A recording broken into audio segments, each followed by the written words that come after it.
Alright.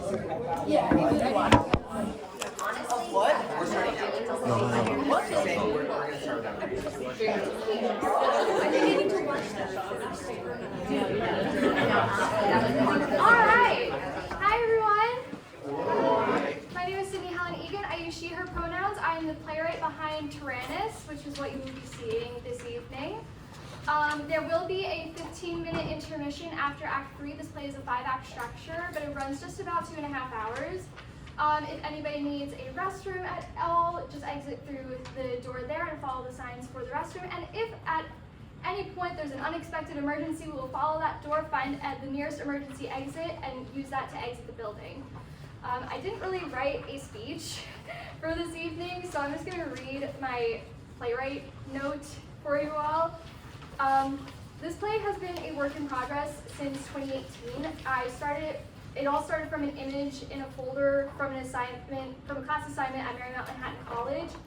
It took a couple trips to the Red Rocks of Utah, several rewatches of Avatar: The Last Airbender, and having Holst's The Planets and Stravinsky's Rite of Spring as background noise to complete it.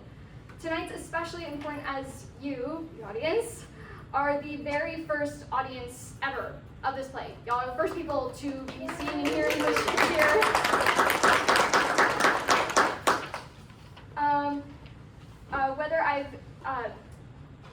And everyone seated today to help tell this story has been around since the very beginning, or literally like since yesterday. I'm beyond grateful for everyone behind me today, and I'm so excited for you to see their work this evening. I'm going to leave you from a quote from Disney's Fantasia. Imagine yourselves out in space, looking down on this lonely, tormented little planet, spinning through an empty sea of nothing.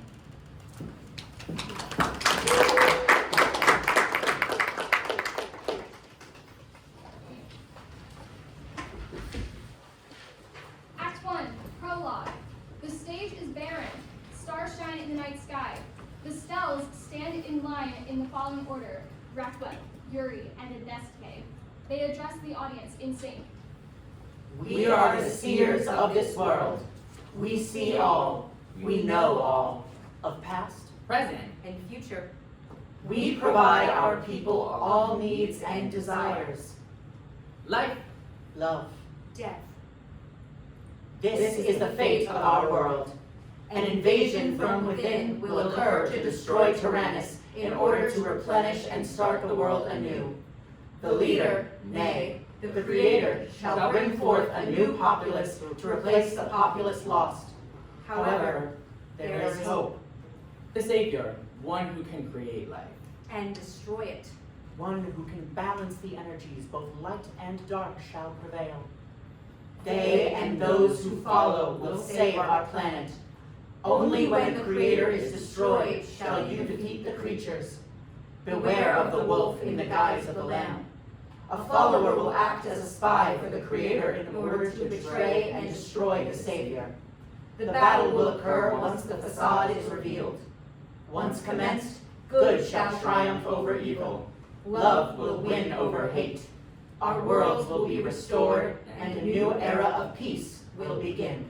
Spotlights on the Stels move to Lunus, who is at center. He takes a loud, deep breath as if just being born. Blackout. Scene 1. We see Lun Mante gracefully pacing along a scaffolding. After a few laps, she stops at center. She looks out towards the audience, smiles, and closes her eyes. She listens to the prayers of her people, spoken by the actors playing Lunus, Pleos, Genafra, Roquin, Ethera, Hakmew, Urie, Rekwep, and Ibnestke. We begin in Lunian. Lun Mante, Steles honet, en fringe yen fin grine hunyagraf, when pull yetrin. En fringe yen fin, ke Urie yen fims ren, ke pudia amukiens, la ke de twef ochwen kabestek. When a fring fin yen, a grine hunyagraf, la ke hunyagraf utier. Lun Mante, Steles honet, blinka. Venutiad la frutens mecaforte. Vende Rekwep, de grime honjagraf volde vorkut weit. Eften hekken grimes vorgenes te femien. Yen van ten Urie osten fortuna fen firek finke utuye. Lun Mante, Stilis Monek, Polinka ben Halu, en Roquin en Combe, et ene en Junke in die infra, Bore en Clinum, Ibnestke ecliptuis truthre, et men Halu en Vana, te Brenne polis anav, tet edvet olore, Polinka et Rekwep men ben grime, Ujunske, us es lopte et Ethera hac. Lun Mante, Stel Ibnestke, Polinka Machado. Men Pampe Firvex, Ibnestke hen Fear. Men Mante, Tamarin, hen Fearvex Oler Labor Fear o Ibnestke. Etten Selmer Slafte Vex, Etten Selmer Lotte Ibnestke. Lun Mante, Ibnestke, Polinka, en Polianselia, in Wolfgang and Men, Hakmew, and each defending and is fu, Hakmew and Trim, and youth. During those lines, we see Ethera in a pristine dress sitting alone. She twiddles her thumbs anxiously. A young man enters. Ethera notices and tries exiting, but he stops her. He wishes to speak to her. The two exchange apologetic looks as if they realize the situation isn't what either of them hoped it would be. He gently takes Ethera's left hand and places a ring on her finger. He then kisses it and exits. Ethera takes a deep breath and then follows him. The next prayers are in Terran. Lun Mante, Lunus, Stel Ulla meneg, en quin wen me en units. En enu tekte kukbe ni Urie, electuret. En quin vin siel gropre unit. Simon, meneg siel zame, jumen tum, ulum cuiu sidame. Safi ine humo cuiu vanes. Yunturet? Nad fi yunturet yun unia minni atecte fachem. Lun Mante, Lunus, Stel au crect halus min, kai gur rect in nas lupiete. Inect truth red ete min, zemoin conferet ni lec ect gelere ten lutiopen. Au crect ero Urie, comforte min. Au crect hasgrina, clem nin, ect frutu, Stel Ibnestke. Min eva, utrek, ure, Rekwep, uren. Au crect halus min, halus nin, grashnina, clem nin min. Lun Mante, Lunus, Stel acrect erlini, Purvetam en Yori, Hashmira en Bruslipni, el usmaret. En Ashmina amante ame vamel varet, ame paniografna kiepweg. Zimor, tafne mulveta, min had Roquin, min ectnacte vishna. In your themes, yun grandes tenudus tuyes, acrect ni bodig elus maret. Lun Mante, Lunus, Stel Rekwep, au crect halus min, in Rekwep, in timer yen ten reed in rect in nin, in hashminahim, boveta in o Ima Rekwep in. Young hashkrina him in rect, hashkrina him in hashmina, not min opus, ponat boveta.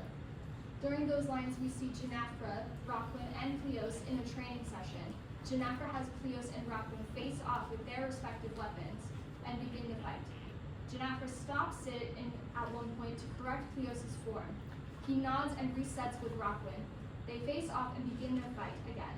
Almost immediately, Roquin takes him down and Pleos ends up on his back. Genafra pantomimes yelling at him, and she exits in a huff. Roquin reluctantly follows suit, leaving Pleos alone. Pleos sits up and throws his weapon across stage. He wraps his arms around his knees and cries into them for a moment. Lights dim on him. The next few prayers are in English. Lun Mante, ruling stars, Lunus. I'm gonna be honest. Whoever took the lead in creating me didn't do their best when it came to my physical exterior. Really?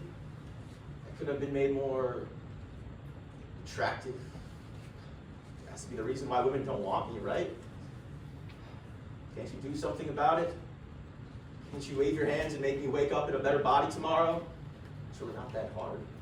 Why can't I be better, Lun Mante? I try and try and try, no matter what I do, others go out of their way to be better than me. I don't want that to happen again. I want to be better, smarter, more accomplished than those others claim to be. You will make me better. There's only one thing I could ever want, Lun Mante. Something I would die for, kill for, fight wars for. Something I've been pining for my whole life. Money. I want to be able to bathe in wealth and have everything I could ever want. Why won't you give me this? Are you even there, Lun Mante? Do you even exist? During those lines, we see Genafra taking care of an animal, a Frekma. An older man enters, Commander Volsgon. She stiffens herself as he paces in front of her. Hakmew is seen from the side. He watches from afar. Volsgon stops himself and tells Genafra something. She goes from shocked to overjoyed to composed for her reputation's sake. Volsgon exits, and Genafra jumps in excitement. She happily embraces the neck of the Frekma and exits, passing by Hakmew. He tries catching up to her but stops himself. He lovingly watches her go and then exits in the opposite direction. As Lun Mante hears the above, she suddenly grows confused and then frustrated and then angry. Suddenly, silence. Lun Mante looks around to see somebody, anybody, who would be praying to her. Gradually, we hear the whole cast off stage repeating Lunus over and over, gradually getting louder. During this, Lun Mante summons one of the Stels, Ibnestke. Once they enter, Lun Mante points to them as if sending them on a task. Ibnestke exits. When the ensemble reaches their loudest, everything is silent again. Lun Mante has a single spotlight on her. She looks out into the audience. Pathetic. Lun Mante holds her arms out. Blackout. Scene 2. Blue and red lights rise on the stage. A girl wearing white is laying on the ground. She appears unconscious. Surrounding her are wires that bury into the ground. Some rise into the black starlit sky. Hello? Is there anyone out there? Roquin enters carrying a long spear. His clothes are distressed. He looks as if he was fighting. Hello? Can you hear me? Do you need help? He drops the spear and runs to her body. He holds her in his arms. Ethera? Ethera, is that you? Ethera, wake up! Ethera, please! No, not like this. Not her, please, not her. Let her live, please, let her live. The following is in the language of this planet, Terran, with translations that are projected upstage of Roquin. Terran is mainly used in prayer. Lun Mante, betachmento Ethera, vanesin, in grandis tent voplis tuis, acrect, ex fristu Stel Ibnestke, sin Urie abtec, sin Urie abtec. Ethera wakes up. She is startled. Who are you? What do you want? Ethera, you're okay. Pause. She doesn't recognize him. Don't you remember me? Roquin wipes some of the dirt from his face. Ethera realizes. Roquin, She embraces him. how did you find me? I don't know, but that doesn't matter. I'm just glad I did. What is going on? Have the violent flames died down? Yes, they have. Then the battle is over. Terranis is safe now? The battle is over, but sadly Terranis is far from safe. Those creatures still roam, and the wires are spreading across the planet. Ethera clasps her hands in prayer. They move from in front of her heart to above her head. Lun Mante, ferestu halushu amesteris monek. Is anyone else alive? I have no idea. Pleos and I got separated during the battle. I last saw Hakmew and Genafra when they were boarding the Terranis. Frekmas are domesticated flying animals used for battle. Ibnestke could have come from them for all we know. Roquin, I am scared. Do not worry. We're going to be okay. They're not coming for you. I just don't know why Lun Mante would allow this to happen.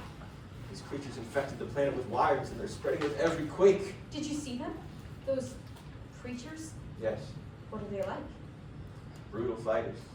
Their weapons are not like ours. They're metallic and attached to each of their arms. They look weak in comparison. They're huge too. They stand on 3 legs. One hand is the weapon that projects violet flames and is hotter than anything in the universe. The other hand is the weapon that shoots the wires. If the wires can be spread, Terranis will die. The ground starts shaking. This jostles them. Roquin? Another quake.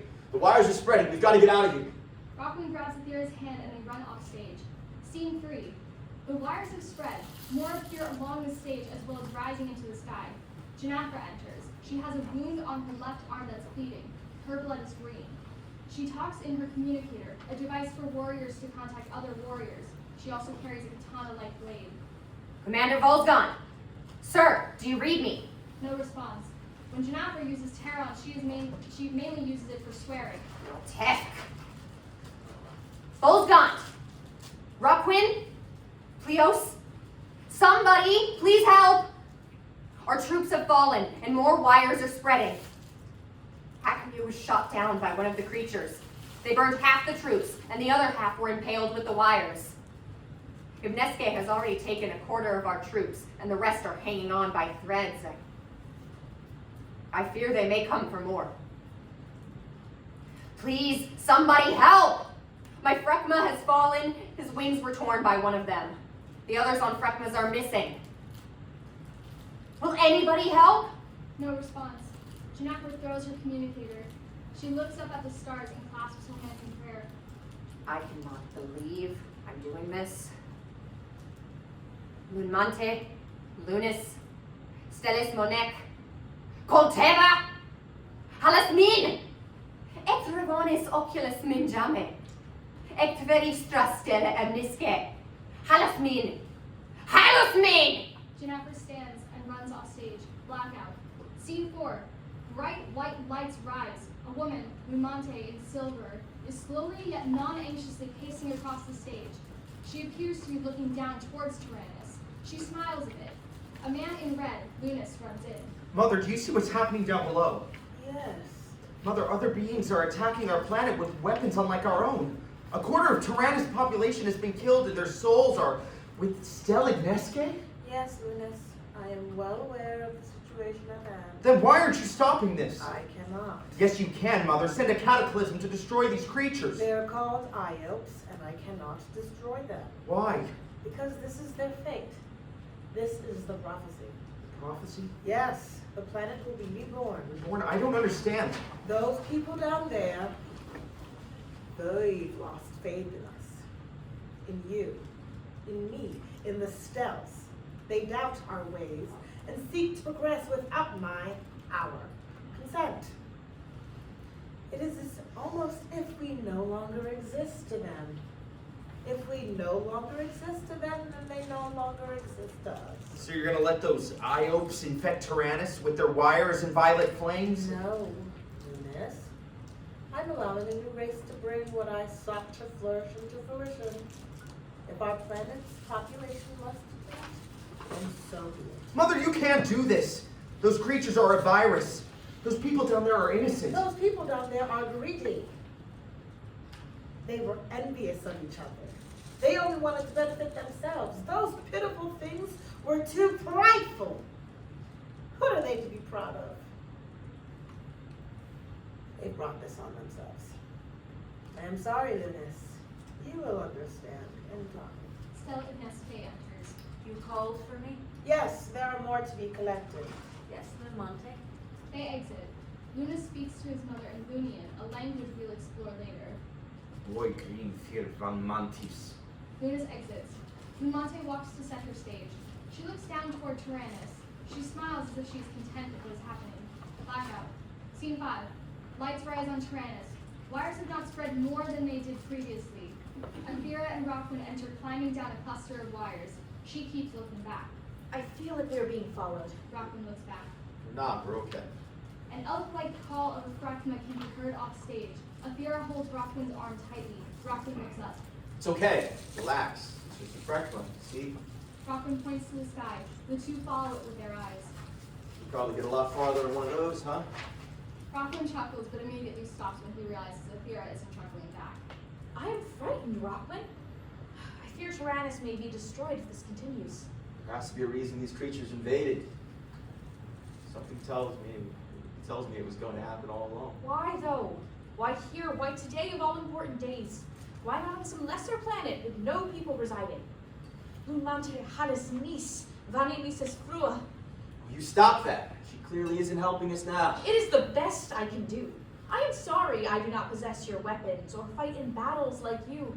I am sorry that you are losing hope in our Stels and in Lunus and in Lun Mante. But if they cannot help us, who will? The creatures? Because they are clearly doing a lot to keep Terranis safe. I understand that, but praying doesn't solve all of our problems. Fighting them does. What did you mean by important days? Today, well, it was my wedding day today. What? I was supposed to be married today. No, I understand that, but really? Yes? So, who is he? Pardon? Your fiance, who is he? His name was Gemlik. Gemlik? Roquin starts laughing. I beg your pardon? No, I'm sorry, but He laughs more. What is so funny? you were gonna marry Gemlik. I'm guessing you know him? Oh, do I know him? Gemlik is one of the biggest cowards in the regime. He can hardly hold a spear, let alone use one. Stel forbid any of us to try hit him anywhere, especially in the face. Here's the thing about his nose. He always hid during training exercises. The fact that he ranked higher than most of us would really tell him about our admirals. But his name means heroic. Maybe heroic, but he certainly was not. And your name, meaning of the mountains, holds you of higher esteem? I never said it did, angelic. But how could you be in love with someone like him? Pause. Roquin continues laughing. I was not in love with him. Not yet, that is. Yet. I only met him yesterday. An arranged marriage? You still do that on your side? Yes, but he was a really nice man. I understand that. You know, I'm not surprised at all that he didn't join the battle. He wouldn't want him to break his precious nose. Maybe he did not because he died before he could. Maybe a group of those things attacked us and Gemlik pushed me out of the way so I would not get impaled. Maybe I watched him get scorched as he tried to save me. No. Pretty heroic if you ask me. I'm sorry for making fun of him. And I forgive you. The sound of an Iope is heard off stage. What was that? Roquin's eyes grow large. Get down! They duck as violet flames blow across the stage. Once it's snuffed, an Iope enters. It has 3 metallic legs, almost like a spider. The upper body is similar to a bodybuilder's, and the arms are equipped with weapons, a flamethrower on the left and a wire gun on the right. Roquin and Ethera stand in terror. Roquin hides Ethera behind a column of wires. Stay here. Roquin, no! Roquin begins to fight the Iope.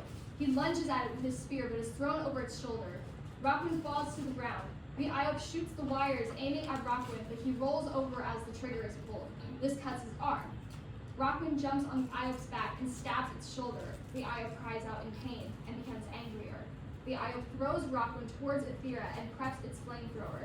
As this happens, Ethera holds up the necklace she is wearing. A white light begins emitting from it, and it hypnotizes the Iope.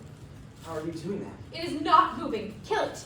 Roquin lunges at the Iope, stabbing it in the chest. The Iope cries out in pain and falls to the ground dead. Once Roquin pulls the spear out from the Iope, its body falls apart. Roquin looks over at Ethera. They run and embrace each other. You saved my life. No, you saved mine. You were bleeding. Roquin notices the green blood coming from his arm. Ethera tears off a piece of her skirt and uses it as a bandage, wraps it on his arm. How did you do that? I did not do it. It was Lun Mante. Again with this nonsense. This was a gift from her. It was meant to protect those who possess it and keep them from harm. I may not have your particular weapons, but I know how to protect myself. Roquin walks up to the Iope. Not so fearsome now, is it? He kicks one of the legs and hurts himself. I do not understand why you despise our higher beings when you were praying to them earlier. What do you mean? When you found me, as I was coming to, you were praying for the Stels for me to be saved. You feared that I was killed, and you wished me to live. You do believe in the Stels. You do believe that there is hope in the stars. I don't know what you're talking about. I heard you speaking Terran. Okay, fine. I was desperate. I thought you were dead. I'm sorry. People from my side don't pray as much as the elite. It's such a red blood thing. Blood has nothing to do with it. Pleos has red blood, and he's from the working side. Yes, but most people with red blood are special to Lun Mante's son. And anyone special to him gets special treatment from Lun Mante and the Stels. So you do the math. Rustling can be heard off stage. Roquin prepares to fight again as Ethera gets anxious. Genafra enters limping. She is injured from battle. Genafra! Ethera? Genafra winces in pain. Roquin and Ethera run to her. What happened to you? The wires hit my Phrekma and made us fall from the sky. Then one of those things tore the wings off and tried to impale me with the wires. I ran off before anything else happened. When I got far enough away, I tried contacting everyone. You, Pleos, Ball's gone, everyone. No one answered. I was beginning to fear that I was the only one left. Do you know if Pleos or Hakmew are still alive? Negative. As far as we're concerned, they're missing. are dead. Another quake begins, and everyone is being jostled. More wires begin spreading. We have got to get out of here, or Ibnestke will come for us. I know where to go. Follow me. Genafra tries walking but stumbles. Roquin and Ethera help carry her off stage. Blackout. Scene 6. Lights rise on a boy, Pleos, laying on the ground. He is unconscious. He has cuts on his arm, leg, and face. His blood is red. The faint sounds of explosions can be heard in the background. There is a faint quake. No wires spread, but it shakes everything around Pleos. Once the shaking stops, Lunus enters. He's looking around for someone, anyone. He approaches Pleos and sees the color of his blood. People with red blood were saved by Lunus at their birth. Red. Ibnestke enters.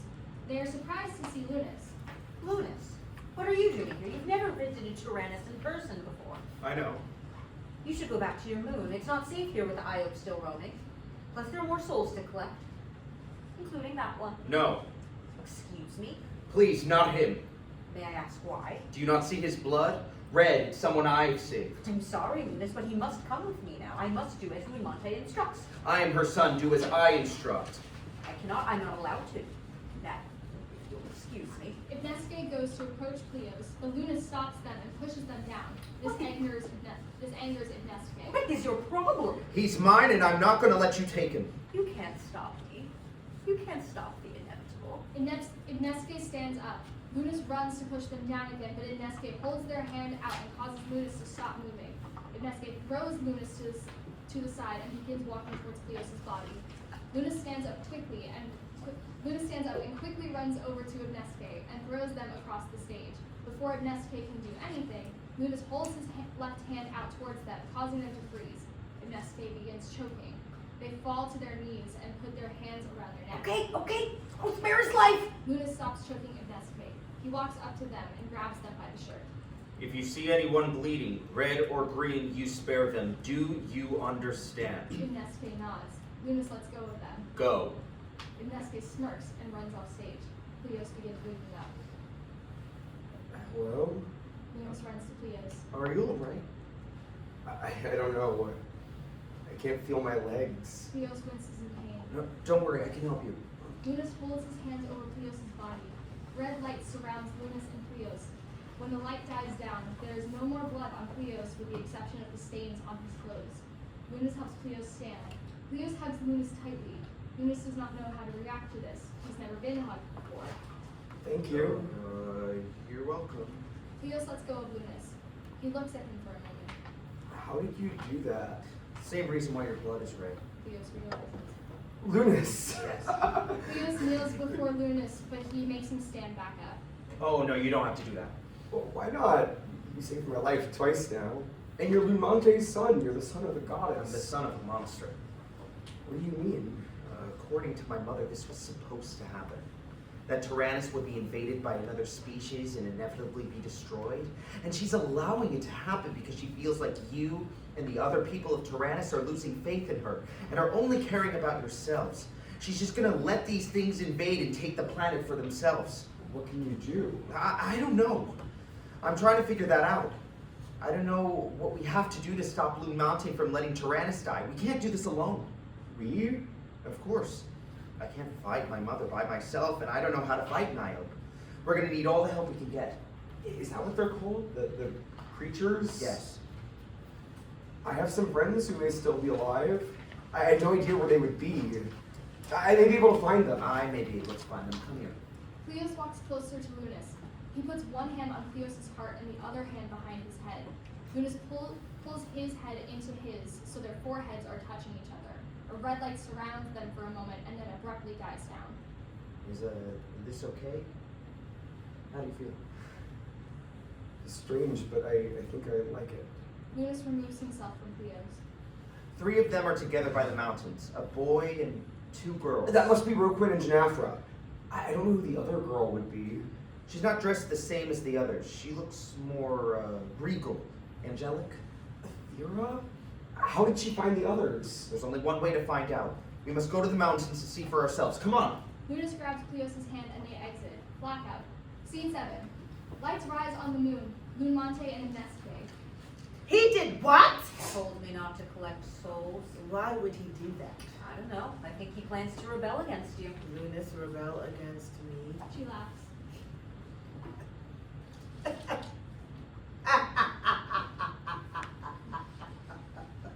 He's not powerful enough to do that.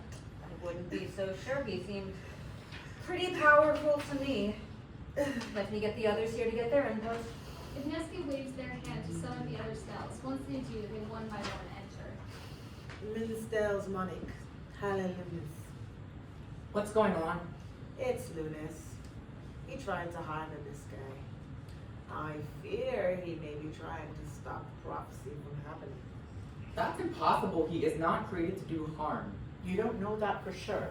We each gifted him with parts of ourselves when he was born, remember? He could be more powerful than we thought he would have been. What exactly did you gift him with? I gave him the power to heal so he could help save lives and bring peace. I made him compassionate and empathetic so he could understand how others around him were feeling. Everyone looks at Ibnestke. What did you give Lunus, Ibnestke? Anger. I gave him the power to hate and destroy what he hates. Pause. Everyone tries to take this in, but can't comprehend it. Why would Lunus hate me? I'm a delight. Why would he do this? Does he just want to rule Terranis on his own? Well, he is supposed to rule after you. What? Well, yes, every ruler needs an heir. That way, if something You happens... idiots! There isn't supposed to be an heir, it's only supposed to be me. Then why did you want us to create him for you? I needed someone by my side as I ruled that ungrateful planet. A right-hand man, if you will. If that's what you wanted, we should have given you a partner to rule with you. No! I'm the sole ruler. Me! No one else. Here's what I want you to do. He's down there right now with the citizens preparing a revolt. So I want each of you to go down there and stop him. Do it however you want. Make the people hate him. Make the people want him dead. I don't care what you do. Just make him powerless. Ibnestke pauses time for a moment. Lun Mante is frozen. The Stels gather together. What are we going to do? She's gone mad enough already. But this is not right. She's going to destroy herself.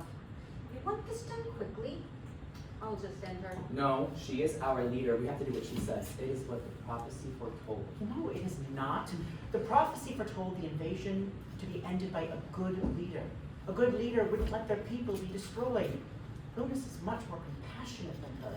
He has a clear balance of energies, both light and dark. If anything, he's more likely to be the savior than Lun Mante. That's true. When Lunus attacked me, it wasn't out of hate towards me or Lun Mante. He was doing whatever he could to save that boy's life. He loves this planet. Well, what do you want us to do? We can't go against her, else we'll be destroyed. We need to help Lunus somehow. Ibnestke starts time again. What are you all standing around for? Go! Go! The Stels exit. Lun Mante looks out to the audience.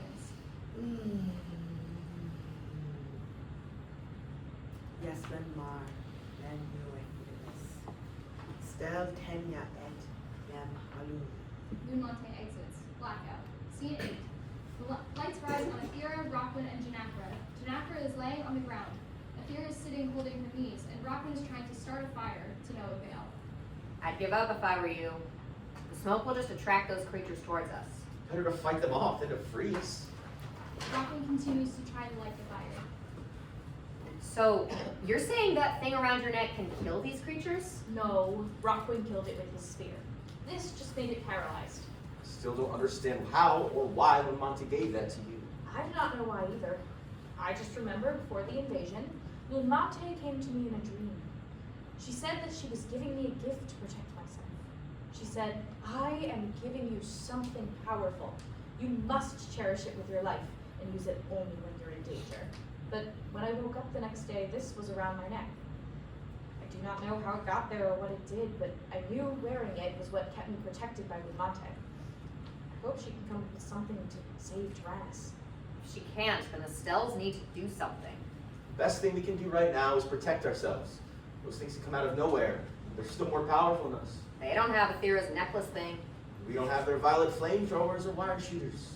The Stels and Lun Mante aren't going to help us. It's only a matter of time before Ibnestke comes for us. Roquin tries to light the fire again, but nothing happens. Footsteps can be heard off stage. Do you hear that? It might be another one. Roquin stands and readies himself with a spear. Genafra tries standing but struggles. Pleos and Lunus enter. Roquin? Pleos! Roquin runs up to Pleos and hugs I him. think the Stels you're okay. Where have you been? Lost, but found, thankfully. Everyone looks at Lunus. Who are you? This is Lunus. Ethera stands up. The son of Lun Mante? She runs to Lunus and kneels before him. Oh, please don't do that. I'm not worth kneeling to. How did you two find each other? I was laying somewhere on the ground bleeding. Lunus found me and saved me from being taken by Ibnestke. He saved my life. I was just doing what I thought was right. My mother wouldn't have approved it, but I didn't want to let any more people die because of the invasion. Do you know why these things are invading us? Pause. Yeah. Lunus is nervous to answer, but he knows he has to. Yes, apparently this is supposed to happen for a long time now. A species from another planet was meant to invade and wipe Terranis out of the universe. The worst part is, Lun Mante is using this to punish you. What? She believes that you've lost faith in her. She believes you don't care that she rules and protects you, so she stopped caring, stopped protecting you, and entered the Iopes. What are Iopes? Those are the creatures invading the planet, invading Terranis. What the fuck? What are the Stels doing about it? Nothing as far as I'm aware. They're the only ones who knew that this was going to happen. What happened to you? Apparently an Iope. Here, let me help. What can you do? How do you think I'm standing here now? Lunus approaches Genafra and puts his hands over her body. Red light projects like before and dies down. Once it does, the green blood is gone. What did you do? Can you stand? Lunus helps Genafra stand. How did you do that? I don't know, actually. I've been able to do it since I was created. It's what he did to save me. Like when he did when I was born. And he can do it to save others. An Iope can be heard approaching off stage. What was that? It's an Iope! Get down! Everyone ducks as wires shoot above them, and Iope enters. Oh, come on, it's 5 against 1. We have a chance. Pleos, wait! Pleos runs to the Iope, but before he could do anything, the Iope throws Pleos towards Lunus. He catches him, and when the two land on the ground, Lunus should be on top of Pleos. Ethera! Use your necklace thing! Ethera stands and holds the necklace up. The white light flickers, but doesn't last and fades. It is not working! The Iope shoots violet flames at her. She dodges it, but it hits her arm and burns her. She cries out in pain. Ethera! Roquin stands and runs to Ethera's side. Genafra grabs Roquin's spear and runs to fight the Iope. She jumps onto its back and stabs it in the shoulder. The Iope cries in pain and falls on its metallic knees. Lunus stands up and approaches the Iope slowly. Before the Iope could stand up, Lunus holds his hands out towards it. Red light emits from Lunus's hands, which stops the Iope. It begins choking and struggles to breathe. It falls to the ground suffocating. Eventually, it stops moving and lays there dead. The light fades from Lunus's hands, and he falls to his knees out of breath. Pleos runs to him and hugs him. He killed it. It's dead. Pleos helps Lunus stand. How did you do that? I don't know. I've never killed before. Ethera winces in pain. Lunus approaches Ethera and Roquin. Are you okay? I think so. Ethera, you were burned. You're bleeding. May I? Ethera nods. Lunus kneels next to Ethera and sees she is bleeding red. You have red blood too, like Pleos. Yes. My father told me you saved me when I was born, but it was too late for my mother. She's with Ibnestke? Yes. I'm sorry. Lunus puts his hand over her arm. Red light emits and fades. The burn is gone, but a scar remains and tattoos her arm. Is that better? Yes. She notices the scar left behind. I have never seen a scar so beautiful before. Lunus and Roquin help Ethera stand. I do not understand why this did not work. Lunus examines the necklace. How did you get this? Your mother came to her in a dream, and she woke up with it on. She used it the last time we saw an Iope. It works then. I've seen this before. My mother only made 10 of these. They're called Devnises. They're meant to protect the person wearing it when they're in danger. However, my mother made it so that it will only work once. So much for Lun Mante partially being on our side. What about the other 9? Did she give any of those away? As far as I'm aware, no. If she hasn't, she probably wouldn't have given them away by now. I don't want to let her get away with destroying this planet. I need you to help defeat her and save Terranis. It's not going to be easy. Some of us may die. Some of us may come out of this scarred, but all that matters is that we stop the Iopes and Lun Mante. Will you help me? I will. The two look at the rest of the group. Genafra walks up to Pleos and Lunus. I'll help. Me too. She walks towards the new group. Everyone looks at Roquin. He rolls his eyes and walks to the group. Fine, count me in. Great. We make the plans in the morning, but now we rest. It's been a long day for this planet. Shouldn't one of us stay awake and keep watch, in case another Iope comes? Yes, I'll keep first watch. You go sleep and I'll wake you for the next watch. Lunus? Thank you. You're welcome. The two shake hands. Lunus sits center stage. Pleos lays on the ground next to him. Ethera sits by the mountain edge at the back of the stage. She holds her hand out to Roquin to have him sit by her. Roquin sits back on the mountain edge, and Ethera rests her head on his shoulder. Genafra lays on the other side of the stage, alone. Lunus, Yes? can I ask you something? Of course. What's going to happen if we don't survive this? What does the future hold for Terranis? I don't know. Let's just worry about right now and we'll figure out the future as it happens. Just go to sleep. Pleos holds Lunus' hand and lays down next to him. Lunus is caught off guard by this gesture, but he smiles from it. The lights dim on them. Scene 9. Everyone except Lunus is asleep. Lunus is constantly looking in different directions to make sure there is no danger. Rekwep enters slowly and approaches Lunus. Lunus, Lunus is startled. You frightened me. What are you doing here? I came to talk to you. Let me guess, Ibnestke is mad that I tried hurting them and they went crying to my mother? Well, yes and no.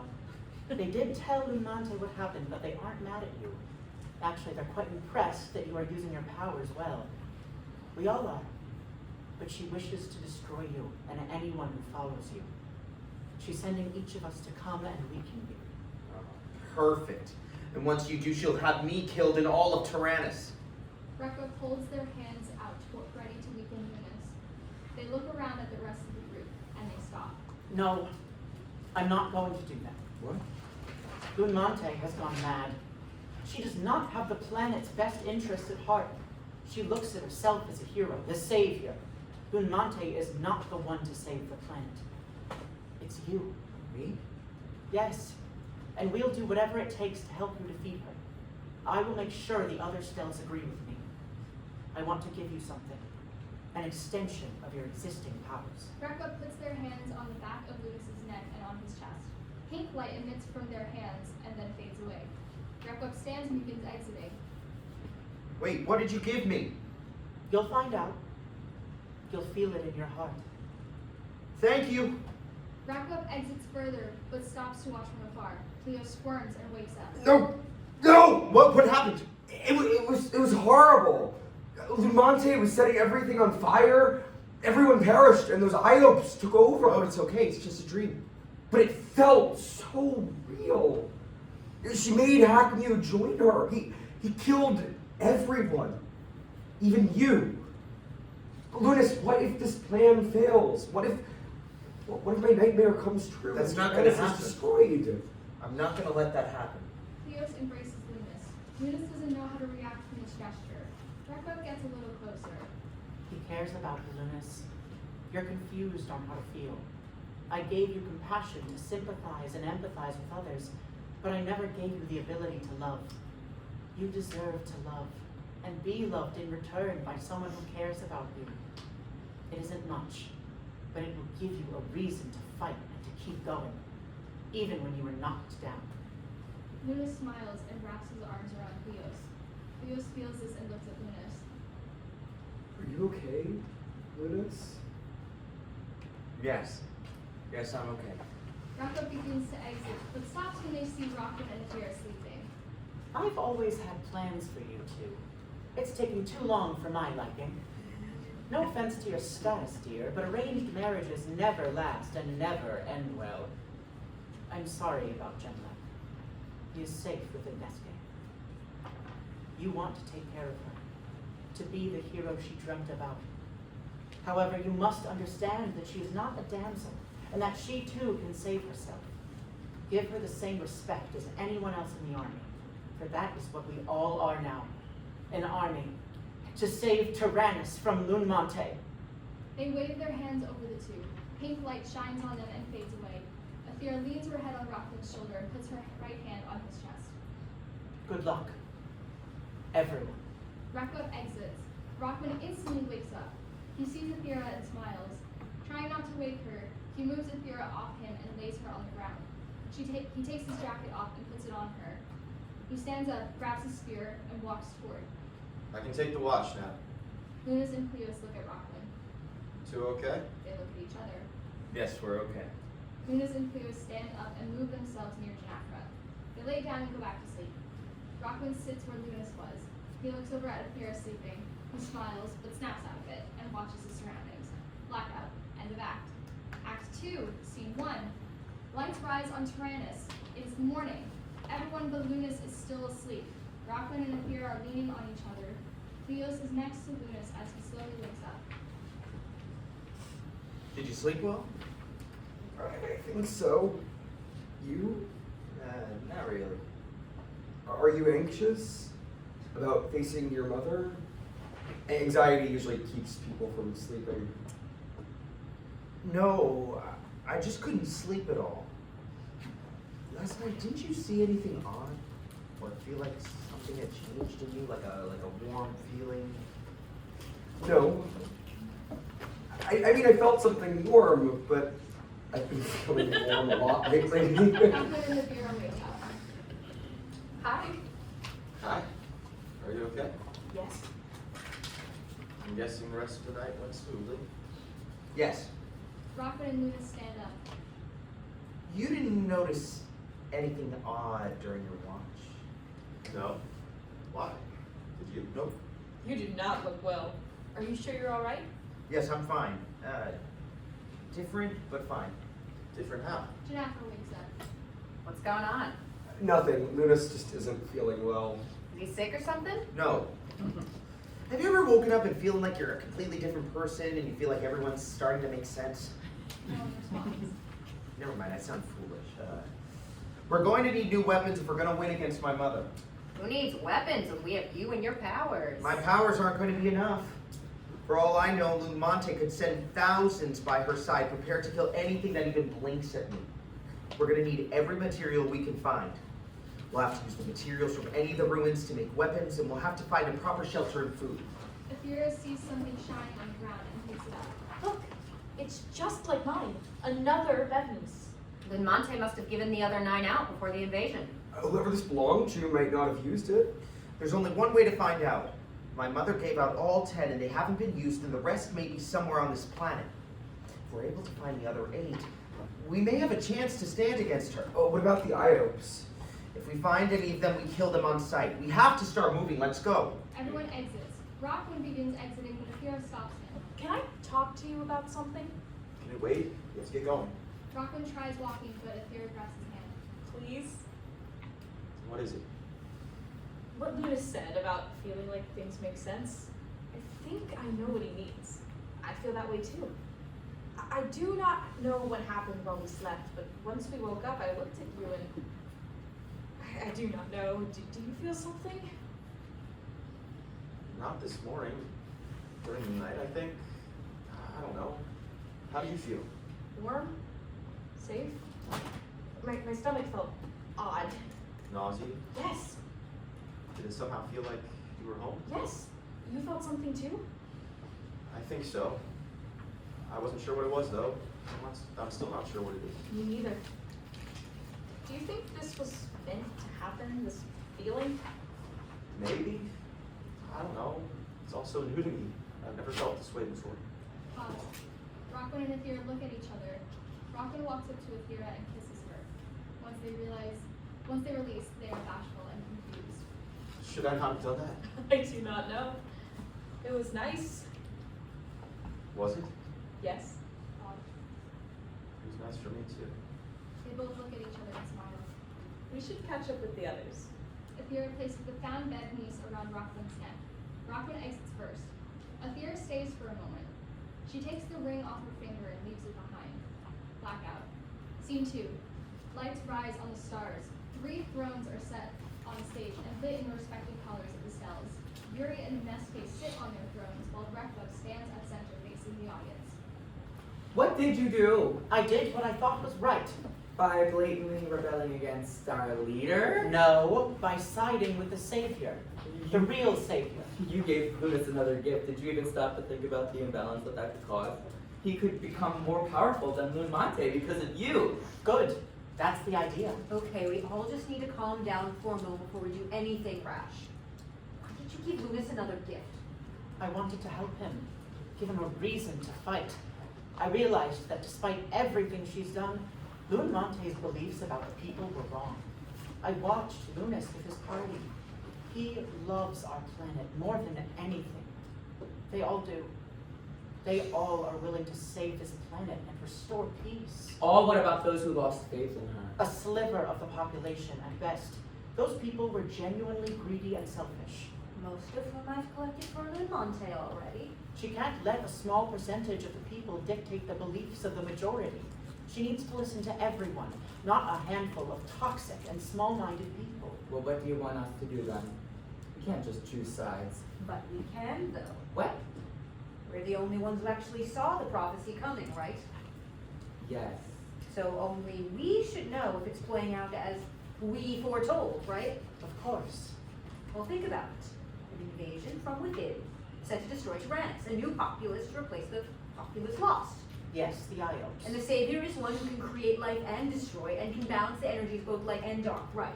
Yes, which Lunus cannot do. Lun Mante can. But is Lun Mante the Savior or the Creator? The creator, of course. Then Lunus has to be the savior then. But how can he if he doesn't fit the description? Maybe where second gifts come in. Pause. Urie takes this in. What if she finds out? She won't. But what? Have faith. But what if she does? She's too worried about being the one sole ruler of Terranis. Even pay attention. Pause. Urie decides. Fine. How do you want to do this? Blackout. Scene 3. Lights rise on Terranis. The group enters by climbing down a mountain. Pleos is now wearing a deadness. They climb over rubble and wires. As they climb down, the stage begins to shake. Everyone freezes where they stand and holds on to whoever is next to them. Wires spread a little bit. When the stage stops shaking, the group continues moving.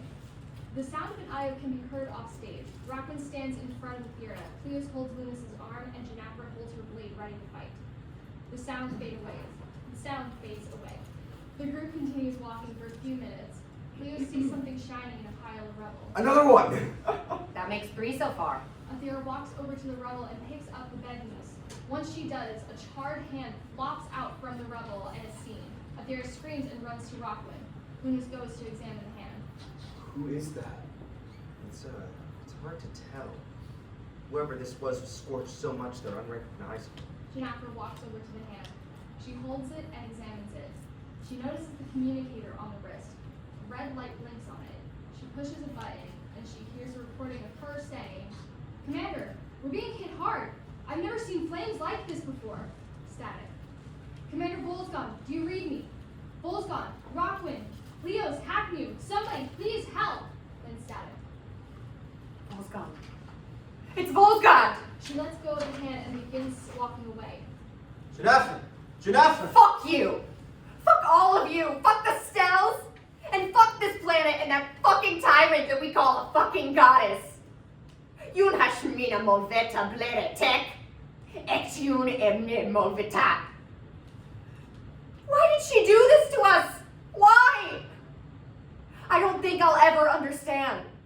I'm not sure if I want to understand at this point. I want her dead. I want to see her bleeding, if she even bleeds at all. I want to take her head as a trophy for all of Terranis to see who we bow to. Maybe then the people will respect her. Genafra breaks down. She is crying. Lunus approaches her. I'm sorry, Genafra. I'm sorry for everything. I just want this to end. Monte Polinka, Loire Green, Yanif the Papie, Wahredu, Yasken, Yanijin. We need to keep moving. Should we find a place to rest? It's getting dark. Yes, you're right. There. We'll go there. Come on. Lunus walks and the others except Genafra follow. Ethera stops and puts the bedpiece around Genafra's neck. As this happens, Ibnestke can be seen above everyone.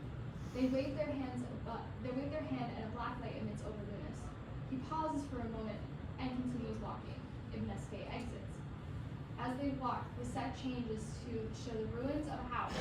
Despite it looking like it could crumble at any second, it is actually still intact. Are you sure this place is safe? It should be. The group enters. There isn't much around, mostly open space. There are some wires strung out the stage right corner of the ceiling. There's a window in the back on stage left. Should someone find food? Yes, I'll go. I'll go with you, in case you come across an Iope. You mind? Not at all. We'll be back. The two begin exiting. Wait! What if an Iope comes here? We do not know if Bolzgon's bedpiece works. Do those things on your wrist still work? Negative. Pleos and Roquin check their communicators. Mine works. Same here. Good. Pleos, you stay here with Ethera and Genafra. If anything happens, use those to contact us. Pleos and Roquin hold their communicators against each other's.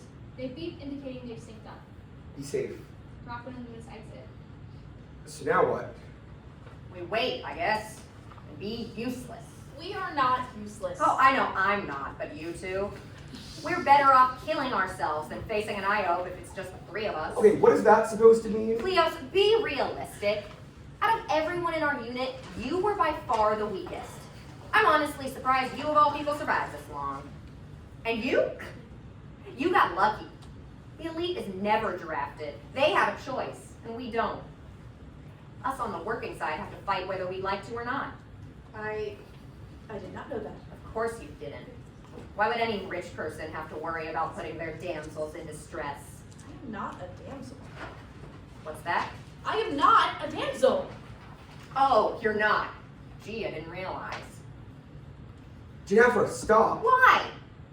While we're out there getting maimed, she and the rest of her kind get to bathe in their wealth while drinking libations without giving the slightest thought as to what's happening in the real world. Not to mention, you two are both red bloods, so you would get special treatment, regardless of whether or not you have money to your name. Can you even throw a punch, Ethera? Genafra! No, I want to see. She says she's not a damsel, she should prove it. Go ahead, darling. Hit me. Ethera shakes her head. Aw, why not? Because using violence never solves anything. Maybe it doesn't where you come from. But this is the real world, and it's crumbling around us. Come on then, hit me! You know you want to, Genafra, Ethera. shut Oh, up! do it, you stupid bitch! Ethera slaps Genafra across the face. Pause. Genafra laughs. Wow. Maybe you're not as much of a damsel as you make yourself out to be. It's not funny! Oh no, it's hilarious. Genafra, that's enough. We're in the middle of the apocalypse here. I understand you're angry right now, and I'm sorry Volsgond is gone. I know you two were close, but that doesn't give you the right to be cruel. Pause. All right. I'm sorry for harassing you. It's okay. I'm sorry I slapped you. Don't be, I deserved it. You hit good, actually. I can't imagine how you'd be on the battlefield with a blade. Ethera laughs. How do you think I would be? Better than him, probably. I'm not that bad on the battlefield, am I? No, you're not bad. You're just lanky. Pleos rolls his eyes as Ethera and Genafra laugh. To be frank, I am glad that Roquin went with Lunus. Something happened today, and I need to talk to someone about it. What happened? Remember what Lunus said earlier about feeling different? Yeah? I was talking with Roquin, and I don't know what happened last night, but when I woke up, I looked at him, and everything seemed off. It was good, though. A little hard to explain. Then he kissed me. Did you want him to? Well, I didn't know he was going to do it at the time. Did you kiss him back? Yes, Do you love him? I think I do. But what do you mean you think you do? I mean, I have never felt this way about Roquin before. He was always a friend to me. He was always the little boy who would play with us in school and tug on my hair. I never once thought of him as anything more than that until this morning. For the Stel's sake, I was going to marry another man yesterday. Really? What? Yes, it was an arranged marriage. and he was killed. But then all of this happened. I'm just so confused. I'm confused.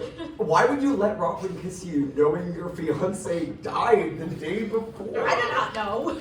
I remember hearing someone say, I've always had plans for you in my dream last night. So deep down, I feel like this was always inevitable. Unexpected, but inevitable. I understand what you mean. Recently, I've kind of found myself attracted to someone I didn't expect to. Really? Who? Lunus laughs awkwardly. It's a bit complicated. It's Lunus. Maybe. Oh, that's wonderful! I know. I wasn't expecting it either. I mean, he's a god, and I'm pleased. So? So why would he want someone like me? Because it's what his heart wants. If Roquin and I were meant to happen, then maybe you and Lunus were too. Maybe. Romance is weird. I don't know how you can feel that way for another person. What do you mean? I mean, having someone else's life become a major priority because you have a romantic or sexual attraction to them sounds terrifying. Oh, come on. You mean to tell me you've never looked at someone and felt something? No. I've never had any attraction to anyone before. Never? Never. How come? I just never had. Something that never crossed my mind. Do you think you'll ever feel that way for someone in the future? No.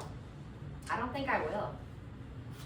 Don't get me wrong, I don't think the idea of finding a partner or partners and staying with only them is a bad thing. If that's how you feel for them, then that's how you feel. I just don't feel that way about anyone. I don't think I need to be romantically interested in someone in order to be happy. Honestly, and I know this is gonna sound selfish, but I'm satisfied being on my own for the rest of my life. Well, even if you don't want romantic love, you'll always have platonic love. I know, but I'm okay with that. Good. Because when this is over, I'm not allowing any of us to go one day alone. Everyone laughs. Ethera stops. Do you think this is going to work out? Stopping Lun Mante, stopping the Iopes? It should. It will. Lunus will save Terranis. I know he will. Lights dim on the shelter. Lights on the outside brighten. Scene 4. Roquin and Lunus enter. They are both carrying small dead animals in their arms. So this is how you people get your food. On my side, yes. The elite have others get their food and prepare it for it. Why does there have to be an elite and a working side? You're all people. Shouldn't you be able to live like people? Sadly, no. Some of us have been lucky to get ahead in life. The rest of us either work in whatever way we can, or we get drafted into the army. In most instances, we end up doing both. Is that what happened to you? Exactly. Do you ever wish that you could have lived a better life? Of course. I'm content with how my life is. The only time I'm not is when the elite feel the need to show off their wealth. It makes me feel like the only reason they're happy is because of the money they have. I wish I could do something. At this point, it doesn't matter. I mean, the world is ending. Just worrying about social classes seems pretty pointless. Rustling can be heard off stage. Oh, what was that? Get behind me! Roquin prepares to fight. Lunus stands behind him. Hello? Anyone out there? Hakmew enters, stumbling. Hakmew? Oh, Roquin! The two run to each other and hug. They're laughing. Oh my, Hakmew! We thought you were dead! We? Yes, we're all here. Pleos, Ethera, Genafra. Ah, thank the Stels. I thought I was the only one left on Terranis. Pleos and Ethera enter from the shelter. What's going on? Hakmew! Ethera and Pleos run over to Hakmew and embrace him. Lunus simply stands where he is. Everyone ad-libs as Genafra emerges from the shelter. When Hakmew sees her, they walk to each other. They stop where they are. Is it really you? Of course it is. How could it not? I saw you get shot out of the sky. I thought you were dead. Nah, it's all right. It's all right. I'm right here. I'm not going away. Hakmew hugs Genafra. She doesn't reciprocate. Hakmew lets go. I'm sorry. I know you don't like that. It's okay. But I just thought I lost you. I know. I did too. Okay, let's go inside. We can discuss everything you missed. Everyone except Lunus begins walking into the shelter. Pleos stops and walks up to Lunus. Lunus? Huh? Are you okay?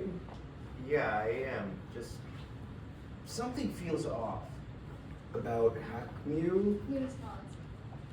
Why? It'll be a good asset. I understand that, but something just doesn't feel right. I'm not sure I trust him yet. You will in time. Roquin didn't trust you when he first met you, and now he does. Laughter can be heard in the shelter.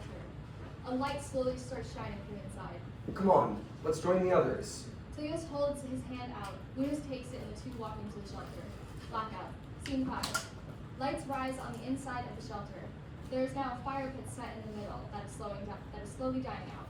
Ethera and Genafra are behind the fire pit. Genafra is sleeping. Roquin sits on the stage right side of the fire while Hakmew kneels on the stage left side.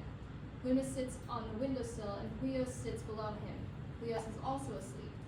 Ethera moves from where she is to sit with Roquin. Hi. Hi. Everything okay? Yes, I just didn't want to,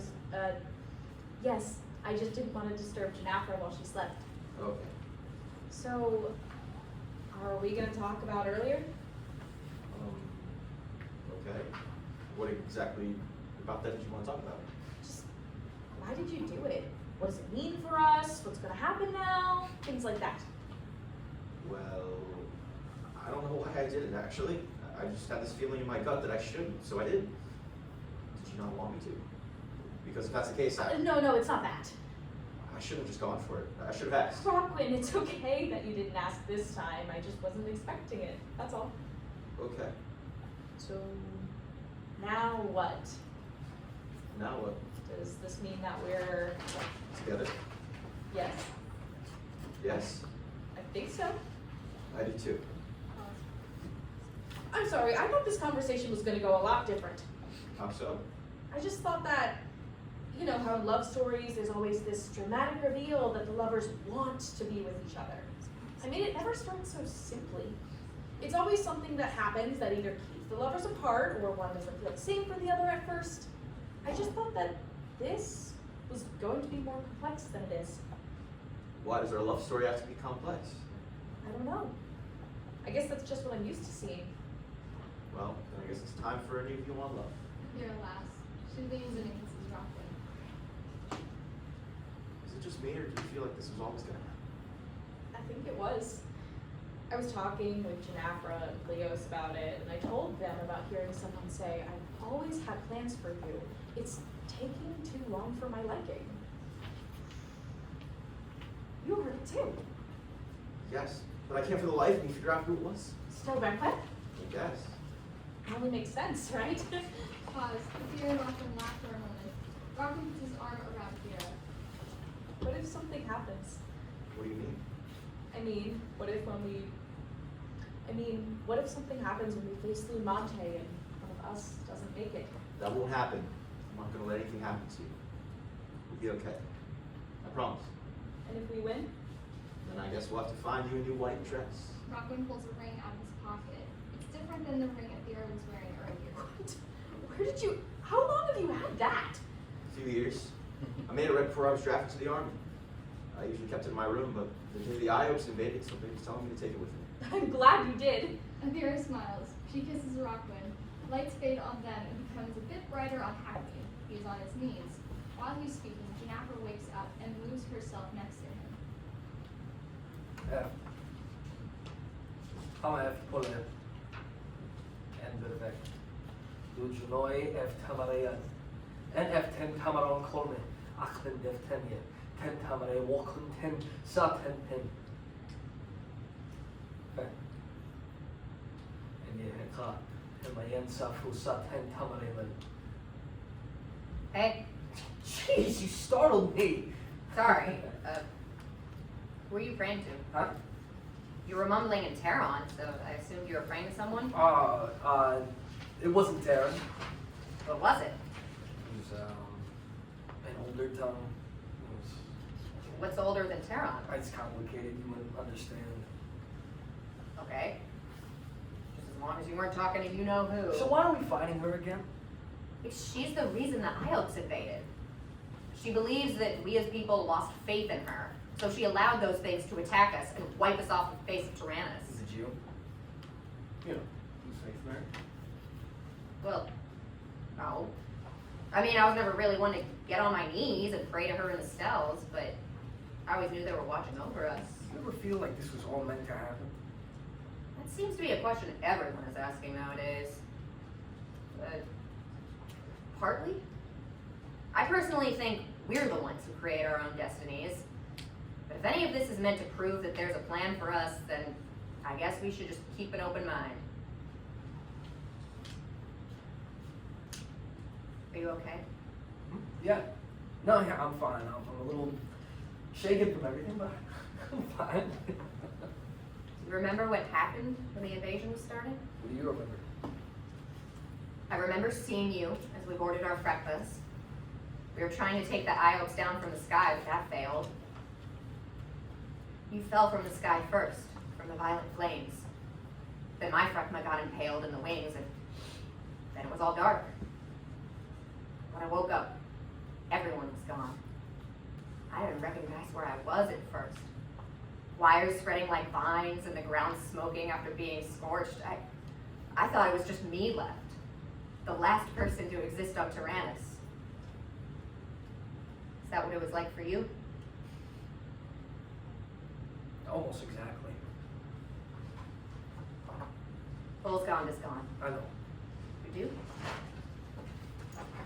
Yeah, I saw him get taken down by the Iopes. Oh. Scary, isn't it? Actually being in battle.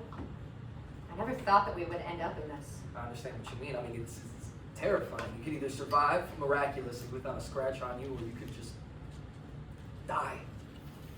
You don't know which path you're going to end up on if things are planned out for us. So I guess the only ones you know for certain are the Stels or even Lun Mante. Lun Mante's only plan for us is to go extinct. How do you know that? What goddess wipes out the entire population of a planet because her people are losing faith in her? If someone is losing faith in you, you restore it by answering their prayers, not committing a global genocide. Yeah. What? No, nothing. I just, I didn't think of it that way. That's all. I think I understand better now, though. As if you didn't understand No, before? I understood before. I understand better now. What are your plans if we win? Live, I guess. You? I would probably run away with someone I love. That's kind of a silly thing to do, but if that's what you want, then go for it. Well, maybe I will. Lights dim on Genafra and Hakmew. Lights get brighter on Lunus and Pleos. Lunus is staring at Hakmew. Pleos wakes up and looks at Lunus. Hey. Hi. Are you still worried about Hakmew? A little bit. Is it because he's just joining the group now? No, of course not. It's not because he's an elite, is it? No, I don't care about that. Then why are you worrying about him? It's not that I don't trust him. Like you said, I don't really know him yet, but something just seems off about him. There's just something about his energy that I don't like. Do you think that something is going to go wrong? Or that Hakmew is going to mess up the plan? I don't know. That's what I'm trying to figure out. Pleos sits on the windowsill with Lunus. I wouldn't worry about that. If something does go wrong, then you can just fix it, right? Yes, but I don't know how to use any of my powers yet. But we don't just have your powers. We have 3 businesses so far, and I'm sure we'll find more. I know, but I just need to figure out everything about me first. Can I ask you something? Yeah. What did the Stels give you? Well, Urie gave me the knowledge of the entire universe. I know everything about our galaxy and the other galaxies around us. So you know about the Iopes and what planet they came from? No, I haven't located them yet, but I do know that the other planets support life. That Ibnestke gave me the power to destroy anything. So if I wanted to, I could completely wipe out anything. Then they also gave me the ability to move time, so if something happens, I can try to go back and fix it. Urie also gave me the power to create life, so if we win, I'll use that to restore what's lost from those monsters. And Rekwep? Well, They gave me love. When they came down, they said, you deserve to be loved and loved in return by someone who cares about you. I don't understand why I needed that first, but I think I do now. You do? Yeah. Does that mean you love someone? No. It means that I love you. Really? Lunus nods. But I'm not like you. I'm mortal. I don't care about that. Your blood is red. We've been connected since you were born.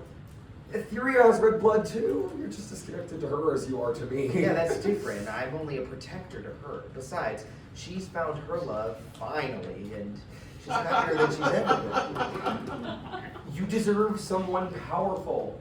And not someone weak. You're not weak. Lunus holds Pleos' hands. No matter what people say, you're stronger than you think you are. Lunus kisses Pleos' forehead. Pleos smiles. You should get some sleep. We have a long day ahead of us tomorrow. Okay. Pleos sits where he was sitting before and falls asleep. Poor Lunus Lee. looks at the night sky. He speaks in Union. Poor Lee, I Hakmew at kiss. Blackout. End of act. Act 3, Scene 1. Lights rise on Terranis. With the exception of the mountains in the background, the land is fairly barren. An Iope enters, walks around the stage, and exits. Shortly after, the scenery shakes. Another quake. Once it's done, the group enters exhausted. Oh, let's stop here. Everyone except Lunus sits on the ground. Is it hotter than normal today, or is it just me? It's the lack of trees. Because the Iope scorched practically everything, there's obviously no shade from the morning star. We're basically walking through a desert. You know, if an Iope doesn't scorch us, that surely will. We need water. It'll keep us hydrated, prevent us from overheating. Does it look like there's a lake near us, Genafra? Obviously not. However, it's better than us dying out here. Pause. Everyone just sits there. Lunus moves away from the group and puts his hands out in front of him. What are you doing? Wait, Red light appears around Lunus. He struggles and then falls back. I don't know if that's gonna help, buddy. It has to. His powers are our best way of surviving. Lunus stands back up and tries again. This time, green light appears around him.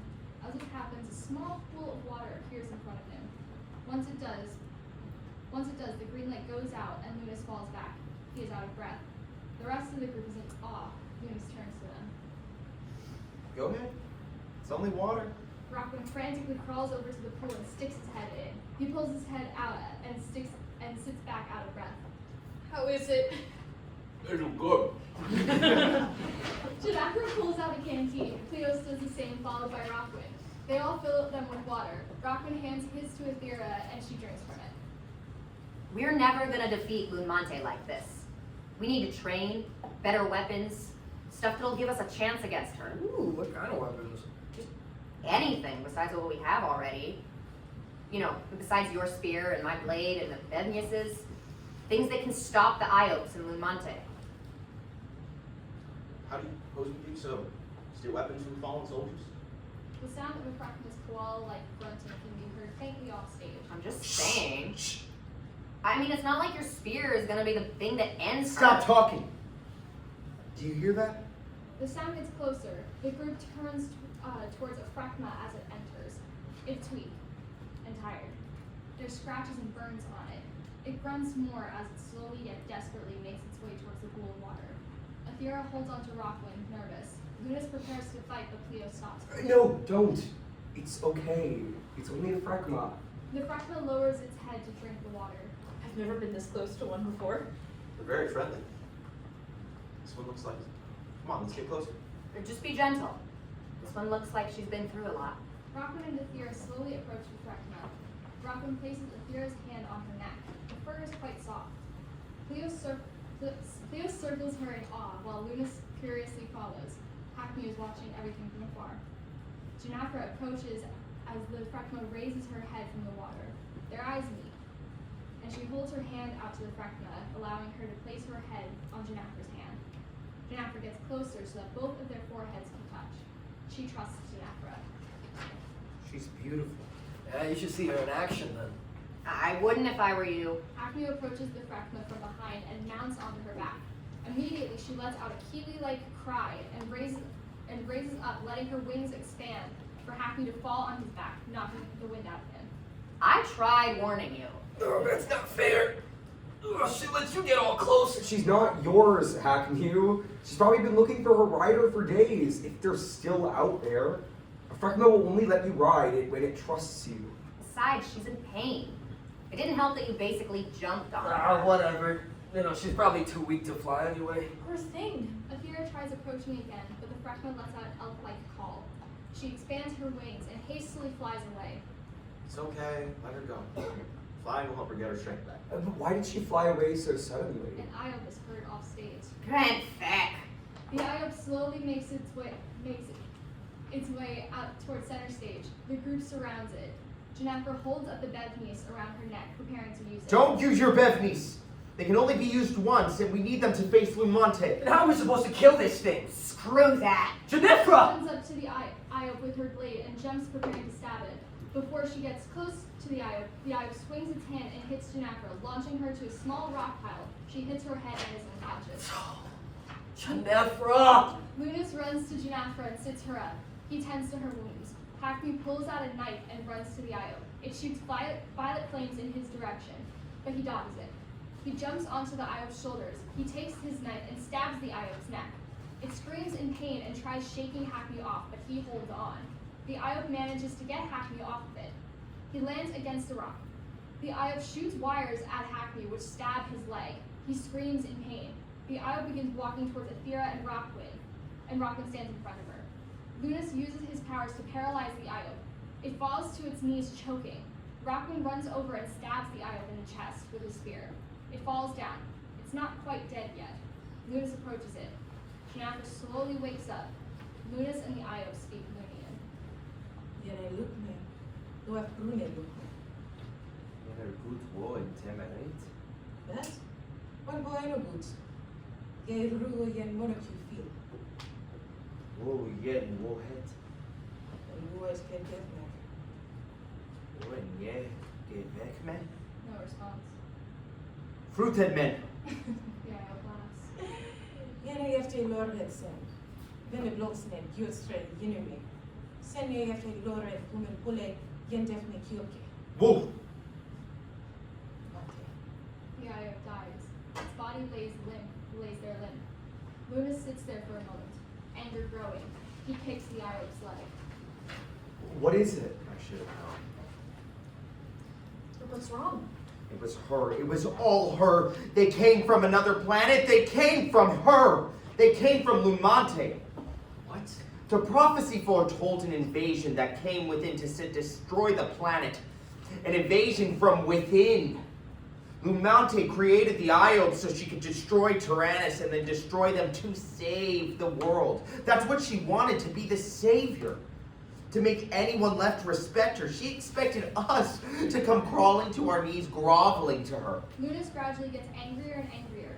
He begins floating up as the ground begins quaking. Black light appears around him. Wires spread around the ground. Lunus, calm down. No, I am not going to let her destroy this planet. I am not going to just sit around and do nothing. I have done that on this planet.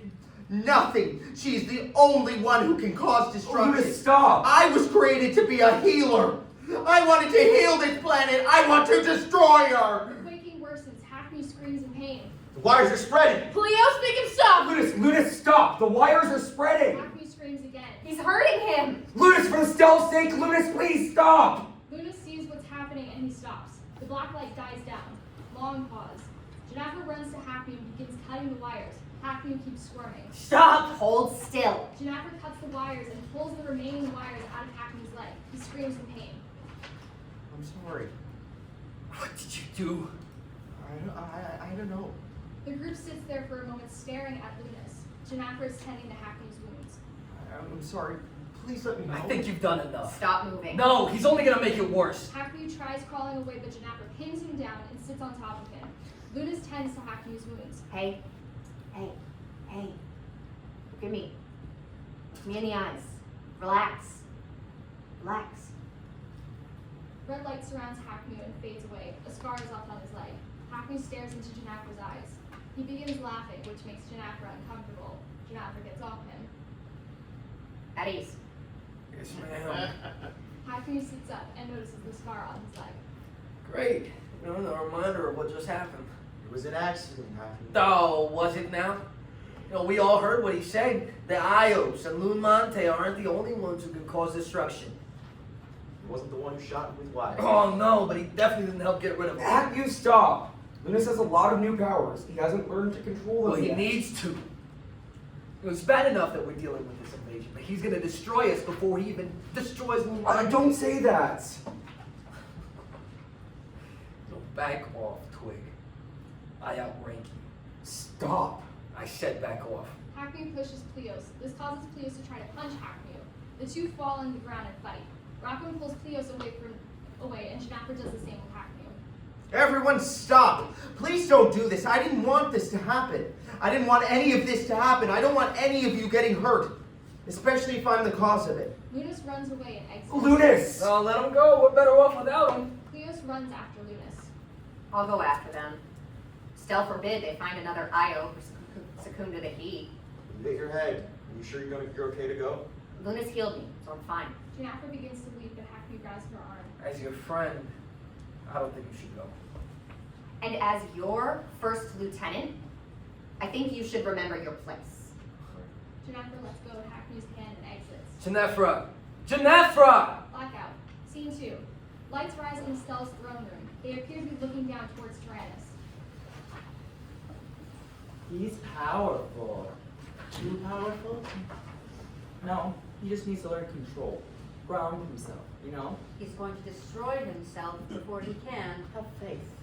He at least realizes when he's doing too much. But how will that bode when he faces Lun Mante? I guess we'll find out soon. The boy will help him calm down. Do you think they know? About what? No response. Oh, right. He definitely suspects. I don't know about the others, but he does. What will happen if they figure it out? Either they'll let him live, or you'll have to go down to collect him. Does she suspect anything? She's too busy with her creatures. Is it bad that we always know things they don't? We have to.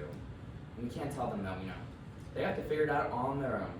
It'd be too easy if we let them in on everything. He's in a cave. All of Stel's exit. Scene 3. The set changes to Lun Mante's moon. There's a group of Iopes standing in a line. Lun Mante stands next to one on the end of the line, putting the finishing touches on it. Yen utuwo, yen harich.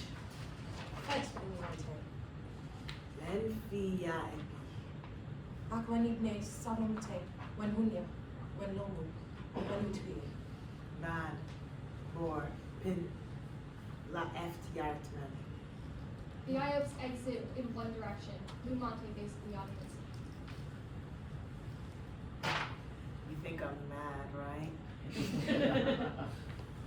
If you want to believe I've gone mad, then so be it. But understand this. Without me, there'd be nothing.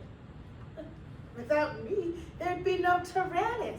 Without me, none of this would have even happened. I will save the planet. Me. And only me. And I will be respected, even if I'm the only one left. I will save them. I will save Terranis. I will restore faith. Blackout. Scene 4. Lights rise on the cave. It's not too dark. Lunus appears to be alone. Lights from a flame flicker in his hand. He lets the flame go, and it lands on a pile of wood on the ground. The light illuminates the cave around him. Lunus! Are you in here? Pleos enters. There you are. You sped off. I was worried I wasn't going to find you. You found me. Are you okay? Please stay where you Pleos are. I approaches don't Lunus want to and hurt Lunus you. backs away. You're not going to hurt me. I heard Hakmew, No, the Iope did. but I made it worse. My anger made the wires spread. Because you aren't used to the powers you have. But you have the knowledge to realize when enough is enough. Please Pleos just, tries putting his hand on Lunus' shoulder, but Lunus moves away. please just leave me. We'll all have a better chance of surviving without me. Not when Lun Mante is the one creating the Iopes. She won't stop creating them until we're all either dead or bowing to her. We need you, Lunus. You need to defeat Lun Mante and save Terranis. But what if I destroy you in all the process? Then you reverse time. Bring it back so you can keep us alive. I don't really know what to tell you. This is as new for me as it is for you. You know, of all things I could have been doing with my life, I wasn't expecting to be doing this. I thought I would be working for someone on the elite side, something simple that I know I wouldn't mess up. However, since life didn't work that way, I got drafted. How old were you? I was 18. That was 5 years ago now. I'm probably the lowest ranked of all the privates. I'm a terrible shot and I could hardly fly a Rekwep. I guess that's why I was put on the front lines. Maybe they thought I was so useless they would put me in a place where I could just die instantly. That's awful. But I'm still here. I survived long enough to see what I'm really fighting for. It made me realize that maybe I'm not as useless as the people ranked above me thought. Everyone would always say that I'm too weak, too innocent. I mean, that's literally why my mother named me Pleos. I'm stronger than that, though. Or at least wiser. I don't think I would be alive if I wasn't drafted. I definitely wouldn't have met you if I wasn't. Pleos holds Lunus's hand. I'm glad I met you. Lunus and Pleos stare into each other's eyes for a moment. Lunus slowly leans in and kisses Pleos. It gradually grows more and more passionate. Pleos then opens Lunus's shirt and takes it off him. It reveals an intricate design over Lunus's chest and arms. Pleos stops and looks at the design and runs his fingers over it. Is everything okay? Pause. Pleos continues to examine Lunus's chest. Beautiful. Pleos kisses Lunus harder. He moves over to his neck. Lunus then sits Pleos on top of him. They grow more and more passionate with every kiss. Their hands move up and down each other's bodies. During this, the fire grows stronger and brighter. Pleos notices this. Hello? Pleos, Lunus, are you here? They ignore her. Genafra enters carrying a torch. There you are.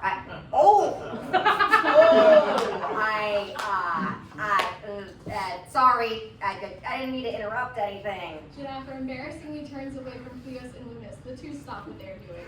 What do you want, Genafra? I was making sure you two didn't get lost anywhere. Killed by an Iope. Pleos gets off of Lunus and Lunus puts his shirt back on. Don't worry, I didn't see anything. Genafra holds up her torch to the wall in the cave. It reveals words and pictures on the wall. It's in a different language.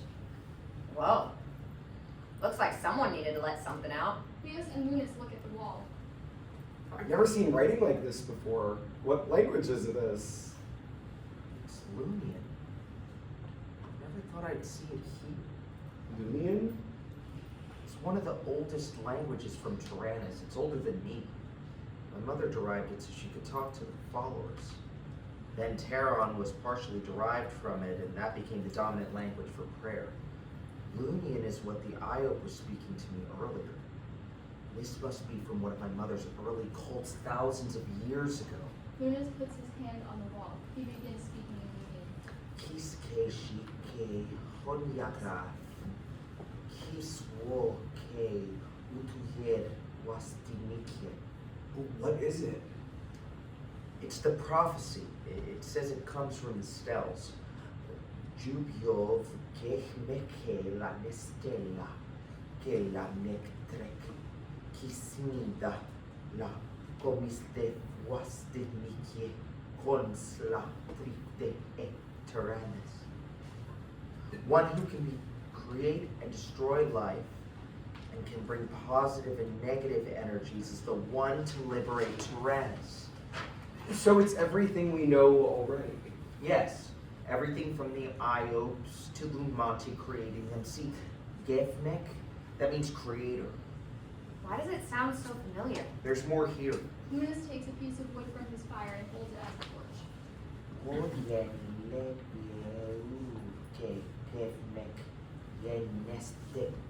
Iope said this. Only when you defeat the creator can you defeat the creatures. So that means the only way we can kill all of the Iopes is if we get rid of Lun Mante? Exactly. I'm surprised the Stels didn't show this to us sooner. We can't focus our efforts on destroying the Iopes one by one because Lun Mante's just going to make more.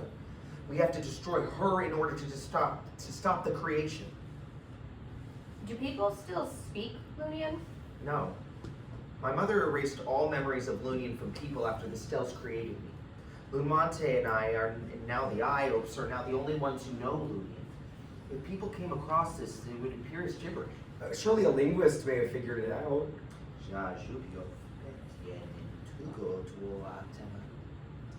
What was that? I said if one of you did understand what I was saying, then he could. Oh, never mind. It was so dumb. Then how can he? Never mind. No, go ahead. What were you saying? Well, last night, Hakmew was mumbling to himself. I thought it was Terran at first, but he told me it was older than that. I couldn't tell what he was saying, but it looked like he was talking to someone, and it sounded similar to this. Why and how would Hakmew know anyone? Lunus approaches Genafra. He observed the writing on the wall next to her.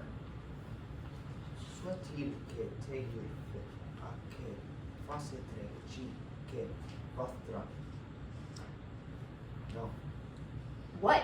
What does it say? Beware of a wolf in sheep's clothing. It says the Savior will be betrayed by a follower acting as a spy for the Creator. What? No wonder I didn't trust him. He's on Lun Mante's side. Hakmew? That's impossible. Think about it. He speaks Lunian, a language no other being on this planet could know unless she taught it to him. He looks at our plan and sees it failing. Genafra, you even said that you saw him get shot down while he was riding a Frekma. And you thought he didn't survive the fall, correct? Yes, but why Hakmew? Of all the people on Terranis, why did Lun Mante choose him? I guess she wanted to find someone we would trust. Someone you all wouldn't expect. Pause. Genafra looks at the writing on the wall. She screams and throws her torch at it. Gah! So what are we gonna do about this? We have to tell the others. No. If everyone knows what's going on, then he might catch on and tell Lun Mante. She'll destroy us if he does that. Well, we're not going to kill him. Of course not. Lun Mante would expect that too. We just have to go about as if nothing's changed. Then when the prophecy proves him to be the traitor, we do what we must. For now, we must focus on defeating Lun Mante. Lunus begins exiting the cave. Pleos stops him. Wait, how can we know that Lun Mante is unaware of what we know? You said it was looking like he was praying when he spoke it, right? Yes. Then I assume she's been watching us, and then that she has him watching us, and then communicates his observations to her. I don't think we can prevent that. How can we? We'll figure it out. For now, we should focus on getting back to the group. From there, I'll learn to control my powers. Let's go. We have to see what we can do. Pleos and Lunus exit, leaving Genafra alone for a moment. She observes the writing on the wall. Genafra! Genafra follows Pleos and Lunus off stage. Blackout, end of act, and we will be taking a brief intermission. We will reconvene at 8 o'clock.